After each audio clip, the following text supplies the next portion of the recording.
The Mir holds his court every now and again, and it is an open court.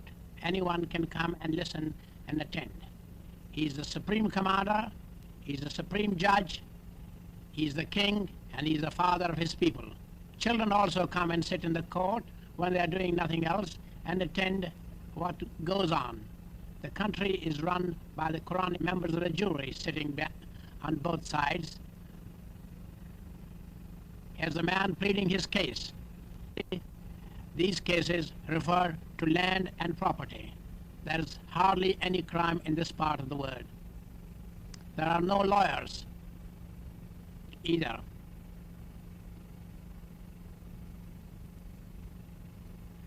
The justice is swift and immediate. The members of the jury give their opinion. The man with the white beard is the Prime Minister, and you see him later on also taking part in many activities. Some litigants are very vocal. This is one of them.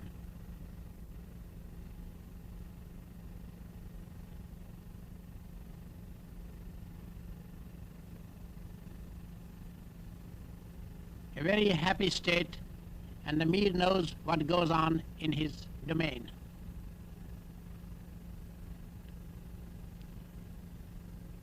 Incidentally, in this court, there is no Fifth Amendment either.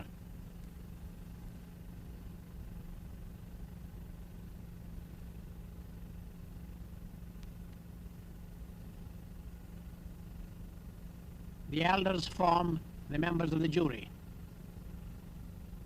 Sometime a written document is also produced as evidence, which is read out.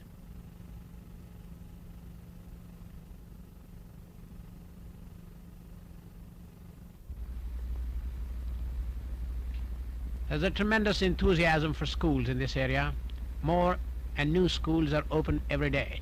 There are no buildings for it in many cases, and the school is held in an open space.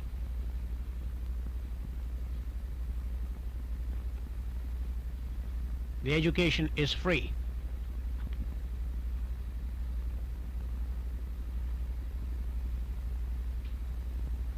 There's one teacher for all. So he just divides them into different grades and different groups.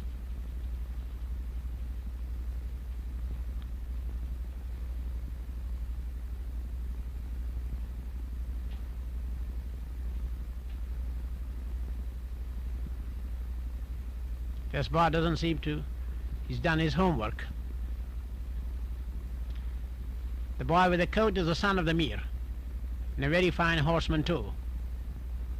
A fine lad who took great interest in the expedition. Polo originated in this part of the world, and here's a polo team going to the polo field. They play polo in its ancient form, and thousands of villagers come for the harvest festival in great processions with bands and flags and polo sticks and horses and shouting and yelling and music going on all the time. Every village has a polo team, and the band, of course, is always in attendance at all these functions. And as usual, children standing behind watching the fun. They wear fancy clothes too for the occasion. The Mir is the host for everyone. He feeds them for these two days, and the food is centrally cooked. A yak is slaughtered every day, and everybody is Mir's guest for these days.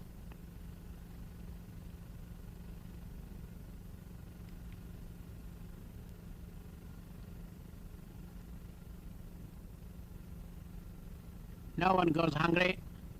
There's plenty for everyone. And the Prime Minister supervises the distribution of food. The girls watch the fun from the top of the ridge, and they get a wonderful commanding view.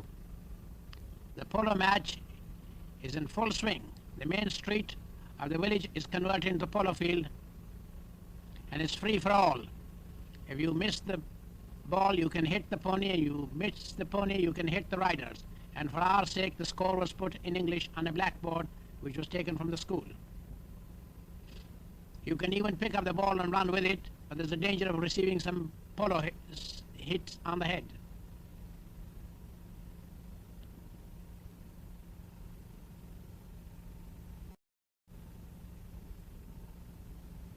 Archery from a galloping horse is another popular sport in this part of the world. There's a white marker to be shot at. There's the Mir coming himself. He's almost got it.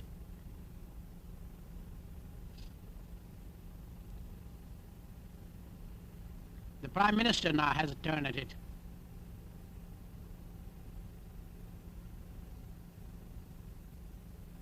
They say it's good for the drums to be warmed up. Produces apparently better music.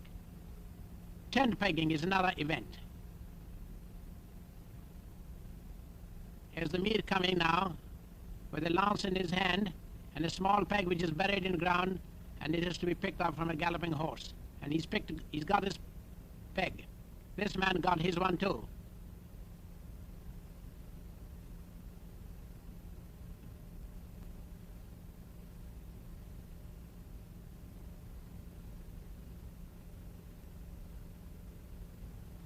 Different types of drums, you see. And now the inevitable dancing. You will notice that the dancers are all men. And different dances will be performed by different people. And the Prime Minister again taking part in one of them, wearing a rather handsome coat.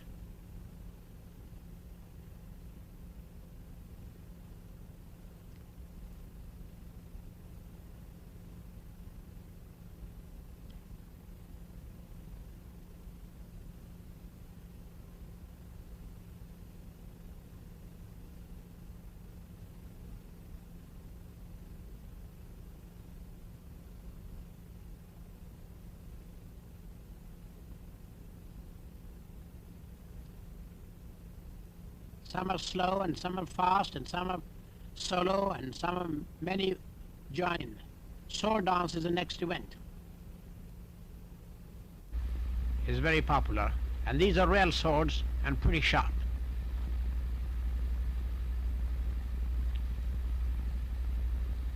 But these men are expert at handling these. And it's not one sword but two swords with which they dance. One in each hand.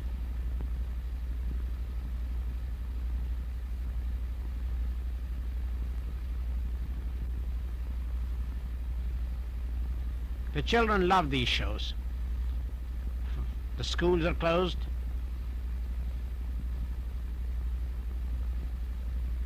Because these children expect to do these things themselves when they grow up.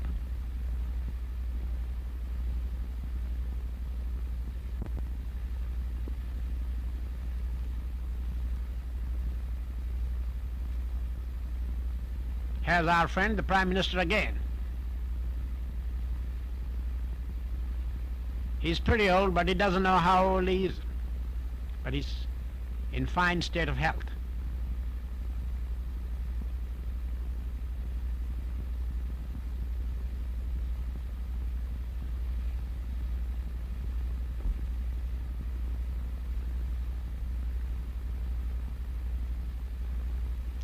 There are no birth certificates maintained, so it's difficult to know the age of a man. He can only guess.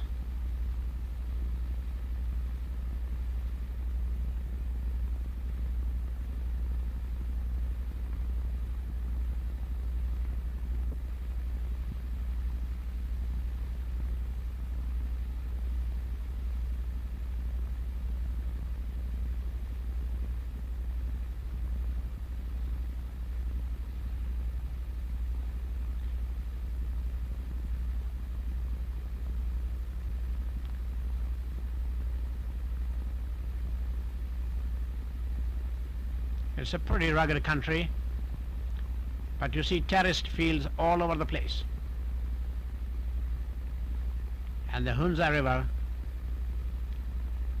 cutting through on the way to join the Gilgit River near Gilgit. This is the most common type of bridge, made of rope, and the rope is made from branches of trees intertwined, consists of three parts, one on which you walk and one on either side for the hands to hold, and it can take hardly 2 men at a time. We asked them how often they renew the bridge, and the answer was when it breaks.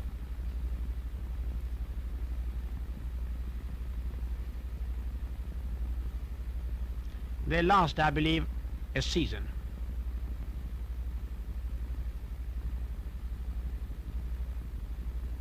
It's not very easy to walk across this type of bridge.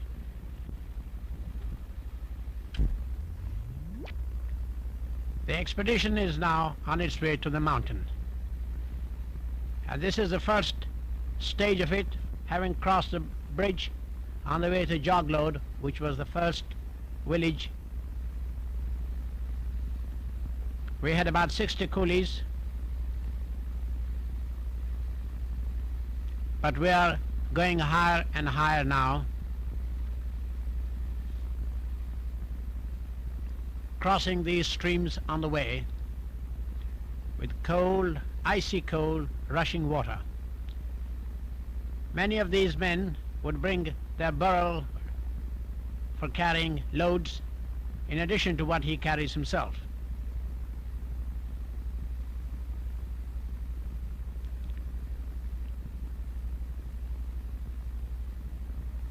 We were going higher and higher now.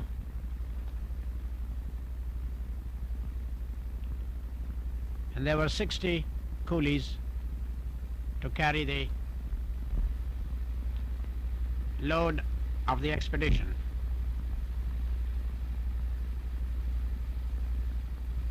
Wildflowers were in full blossom at this time of the year.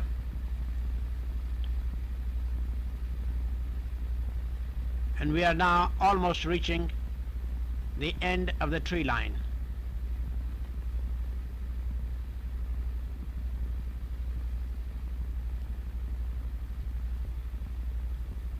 Having climbed about 10,000 feet.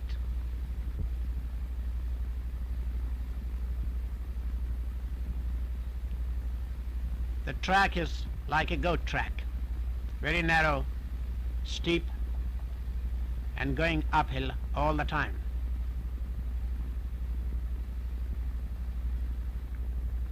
We have passed Joglode village, which is the last big village, and now entering Darbar, where we camp for the night. And this is before getting to the base camp. There are no more villages now, and this is the first base camp which the expedition established, about 12,000 feet high. In the distance is the glacier, rising towards Rakaposhi.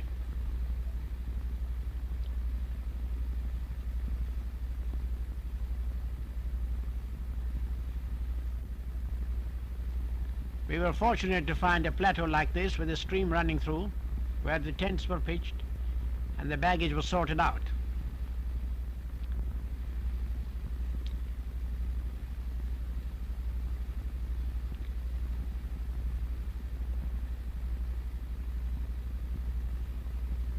The coolies were sent back home, and the porters who were to stay with us started the work on their own. We were fortunate in finding a hunza who said he was a cook. It took him some time to know what cooking was, but I must say that he was extremely intelligent. In no time he became pretty efficient in cooking most of the things that were needed. Making a chapati, which is like a pancake,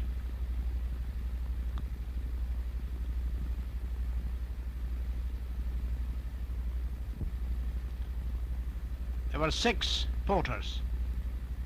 2 of them had been with the German expedition before and knew something about high altitude. The rest came for the first time, but it wasn't very difficult for them to get climatized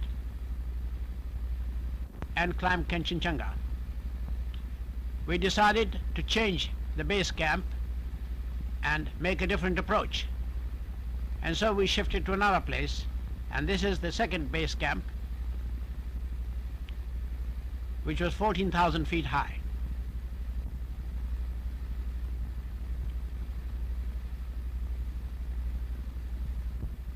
We had a stream running through the camp where water started flowing at about 3 o'clock in the afternoon. When you are on a mountain, there's hardly any privacy between the members.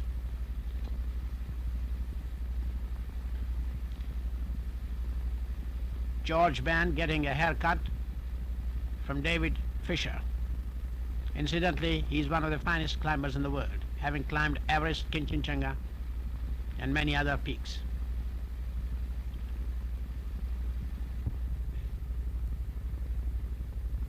The doctor is a very busy man.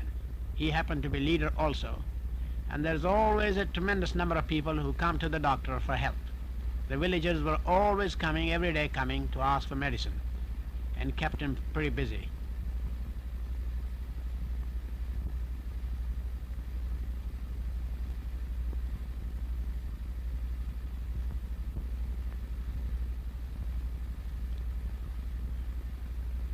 Having established base camp, we moved to Camp 1, which was 15,000 feet high. The mountains in this part of the world are quite different from anywhere else. They rise steep.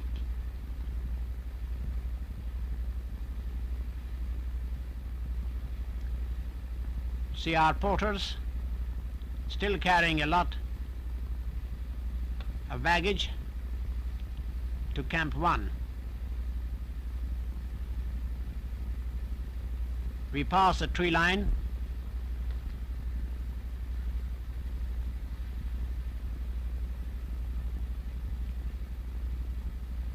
We kept a few coolies to help us to Camp 1, which wasn't very far.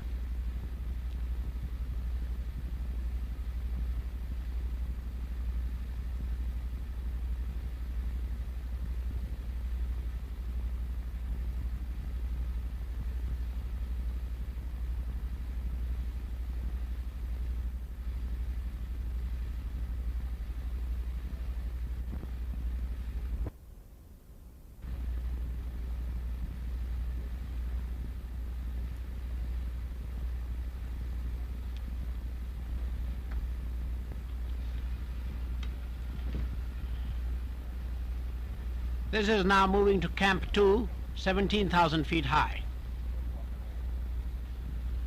A rope had to be fixed to make it easier, especially for the porters.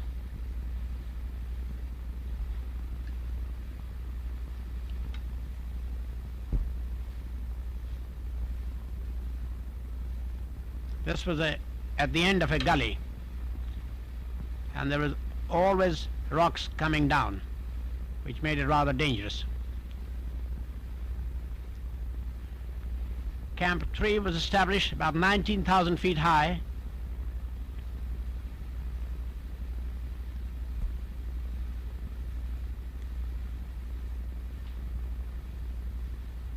The snow was deep.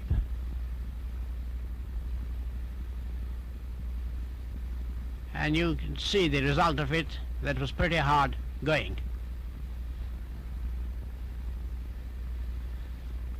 There are two members in the distance nearing the top who've gone ahead.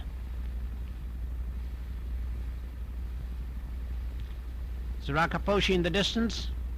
To the right is the Monk's Head, which was our next objective.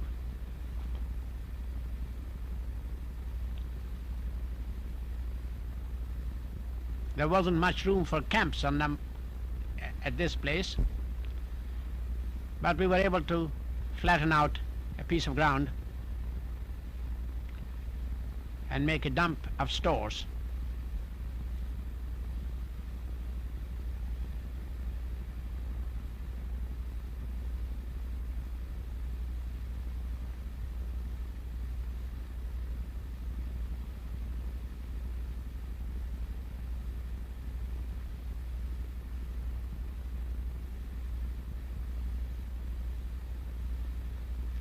From Camp 2, we were able to get some wonderful view.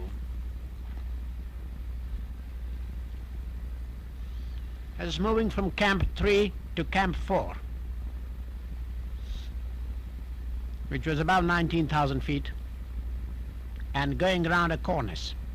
This is where the expedition met its first misfortune. Wrangham and one other porter, as they were going over a cornice, having gone there before, the day before, they met a disaster. The cornice broke and Wrangham fell down about 60 feet, and he had to be retrieved later on with the help of the others when they arrived.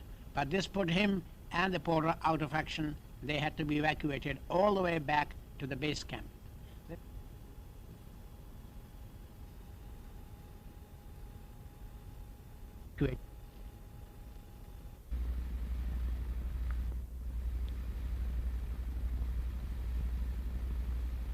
In the distance is Monk's Head.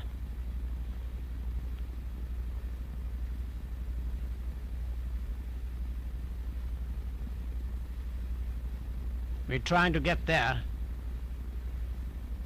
to establish Camp 4 and 5. By this time, the members are getting tired and weary. With a hard going and strenuous work involved.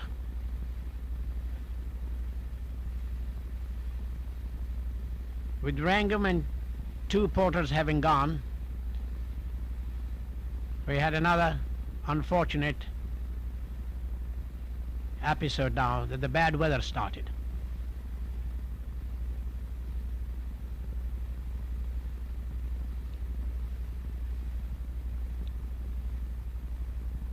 And it lasted several days, which forced us to abandon the peak and come back. But the expedition achieved one thing, that they climbed highest than any other expedition before and found a route which is possible to get to Rakaposhi, and there is a mountain still unclimbed. There is one thing which is outstanding about Rakaposhi, that it is a gentleman mountain. It has never taken life of the climber that have attempted to climb it.